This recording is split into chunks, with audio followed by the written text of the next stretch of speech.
Olá, eu me chamo Isabela Ferreira de Oliveira Carvalho, estudo no segundo ano A do Colégio da Cooperativa Educacional de Caetité e hoje irei fazer a leitura do meu desafio de história. A ampulheta. Como é precioso o tempo e também muito perigoso. Misterioso, guarda incontáveis vivências e memórias que vivem presas nesse objeto de vidro.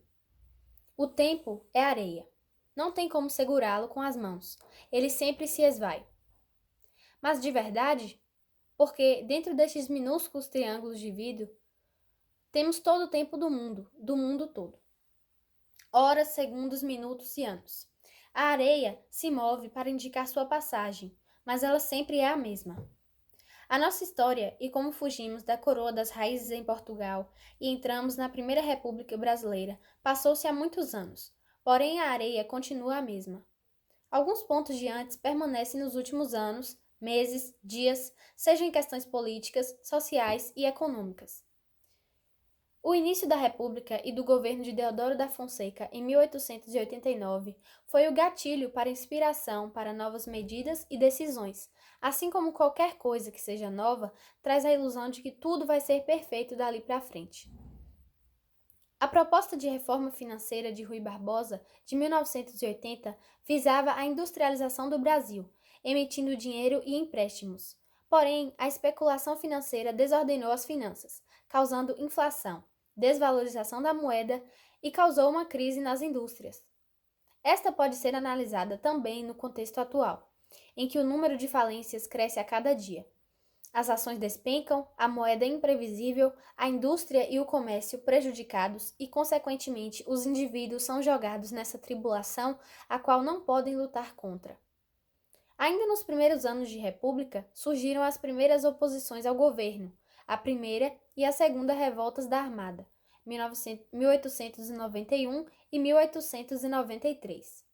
Estas foram o início da pressão pelas renúncias dos dois primeiros presidentes, a aparição de claros sinais de revolta dos indivíduos, descontentes com a forma em que o governo estava procedendo. Está claro que isso não mudou do último século para cá.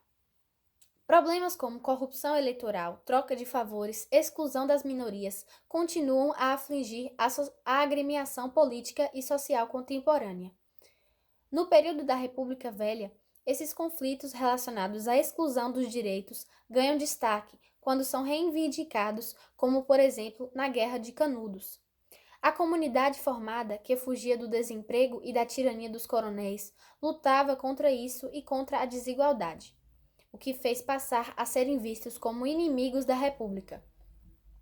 Pregavam o comunitarismo, a responsabilidade de cada indivíduo por seu grupo, conceito muito conveniente para nossa realidade. Em meio a um surto devastador de vidas, nós, enquanto humanos, devemos ter a maior das cautelas para cuidarmos não só de nós mesmos, mas dos que estão à nossa volta. Não é novidade que as minorias que buscam fazer a diferença sejam reprimidas, assim como agora. Também a Guerra do Contestado e o Cangaço, que de jeitos diferentes buscavam o que lhes era mais conveniente. Outro aspecto notório que são indiferentes nos dois períodos é a questão da urbanização e da industrialização. Na República Velha, esses aspectos estavam relacionados,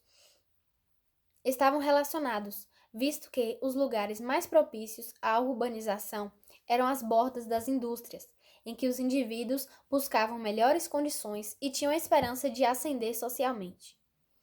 A imigração foi um ponto muito importante na industrialização. Neste caso, aspectos como cor, religião e cultura interferiam na escolha de imigrantes qualificados, e a supervalorização de algumas regiões mais do que outras trouxe desigualdade de renda e no desenvolvimento da população.